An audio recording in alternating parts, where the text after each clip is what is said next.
O PBBM muling dinurog na naman ng China mga kapatid 'no, sa pahayag niya 'no, at iginiit ang talagang posisyon ng Pilipinas mga kapatid dito sa South China Sea o sa West Philippine Sea. Hindi natin inaangkin yung buong South China Sea mga kapatid, marami nagke-claim diyan. Dito lang tayo doon talaga sa ating soberanya 'no, doon talaga sa ating soberanya lang 'no. So eto panonoorin natin mula sa PTV Philippines mga kapatid 'no, bigyan natin 'to ng reaction video and commentary. Huwag na natin patagalin pa, panoorin na natin 'to.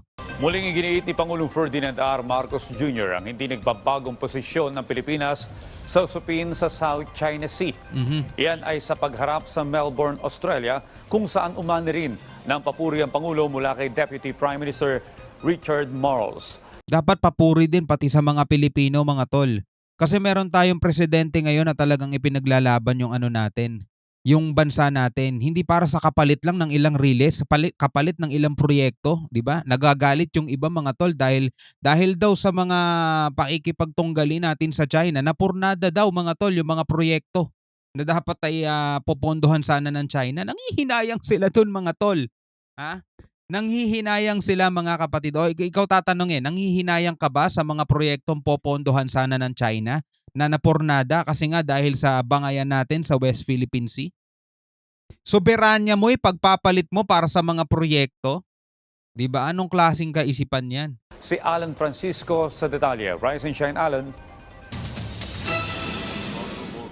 Sa mensahe ni Pangulong Ferdinand R. Marcos Jr. sa Lowy Institute sa Melbourne, Australia, muli niyang iginiit ang hindi nagbabagong posisyon ng Pilipinas sa South China Sea. Pero binigyang diin niya ang matagal ng pagkakaibigan at relasyon ng mga Pilipino at Chinese people. Oo, 'di ba? Panahon pa ng mga Kastila, nandoon na 'yon. Pinakamatandang tawag dito, Chinese community, 'di ba? Sa buong mundo mga tol. Ito yung sa Binondo mga tol. Matagal na tayong nakikipagkaibigan sa China mga tol. In fact mga kapatid, lahat ng mga o halos lahat ng mga successful na tao rito sa Pilipinas talagang may dugong in-check at talagang tinitignan natin sila, tinitingala natin sila. 'Di ba? Ina-idol natin sila pagdating sa mga ganyan. Okay naman yung ugali mga kapatid ng mga in-check, no? Wala tayong problema sa kanila. Lagi nating nililinaw 'yan para hindi naman wala tayong galit mga kapatid sa mga in-check, sa mga Chinese, sa mga Filipino-Chinese, 'di ba? Gustong-gusto natin sila mga tol, suportado natin sila.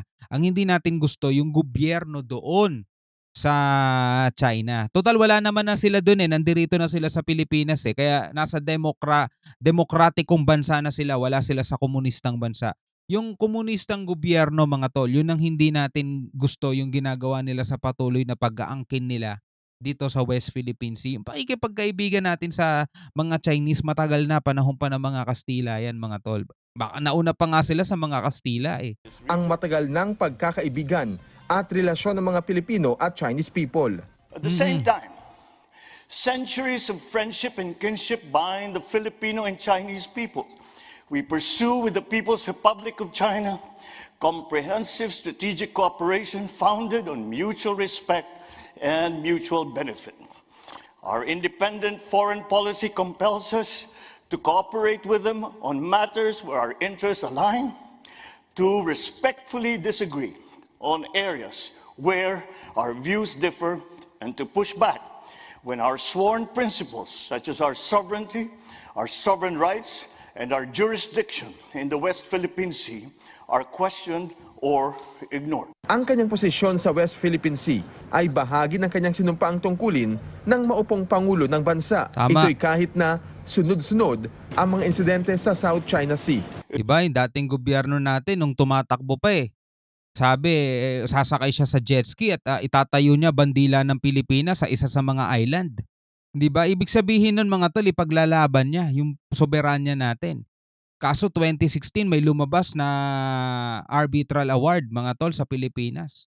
It's just a piece of paper lang daw at itatapon niya sa basurahan. Ayun, nakipagkaibigan na lang kay Xi Jinping mga tol. Wala namang masama sana doon mga tol. Pero ang resulta eto tayo ngayon mga tol, nakikita natin kung anong ginagawa ng China, 'di ba? Hindi ng Chinese people, yung Chinese people okay sila mga kapatid. Eto lang talaga yung Communist Party ng China mga kapatid, etong kanilang gobyerno. yung ginagawa nila rito sa West Philippine Sea, 'di ba? Kasi mga tol, bilang isang Pilipino, siyempre andirito tayo, pinaglalaban natin yung West Philippine Sea. May karapatan tayo diyan mga tol eh. Hindi lang para sa atin ngayon kundi para sa future generation pa ng mga Pilipino eh, 'di ba? It is unfortunate that despite the clarity provided by international law, provocative, unilateral, and illegal actions continue to infringe upon our sovereignty, our sovereign rights, our jurisdictions. This pattern of aggression obstructs our path towards ASEAN's vision of the South China Sea as a sea of peace, stability, and of prosperity. Inisa-isa niya kung anong ginagawa ng China, no? Durog eh. We simply have no choice. We must defend the territory of the Republic. And that is a primordial duty of a leader. Sa parehas na speaking engagement, umani ng papuri si Pangulong Marcos. Sinabi ng Standing Australian ovation. Deputy Prime Minister Richard Marles na tumatag ang ekonomiya ng Pilipinas sa kanyang panunungkulan sa gitna ng krisis. Emerging from the pandemic, a key focus for President Marcos has been his economy, and being very proactive on that as we began this year. Inflation was reducing, and in terms of economic growth, there was no stronger economy than the Philippines in Southeast Asia. Ngayong Enero, sinabi ng Philippine Statistics Authority na bumagal ang inflation o pagtaas ng mga bilihin nitong December 2023 kumpara noong November ng 2023. Kinilala rin ng Australian Deputy Prime Minister ang pagkukusa ni President Marcos na pamunuan ang Agriculture Department noon bilang political mission para makamit ng bansa ang self-sufficiency. Pinuri rin ng Australian official ang Pangulo para sa performance ng Pilipinas sa buong ekonomiya ng mga bansa sa Timog Silangang Asya. Lalo't natukoy ng Pangulo ng economic security ay isang national security. Mula sa Melbourne, Australia. 'Di ba napakahusay mga tol?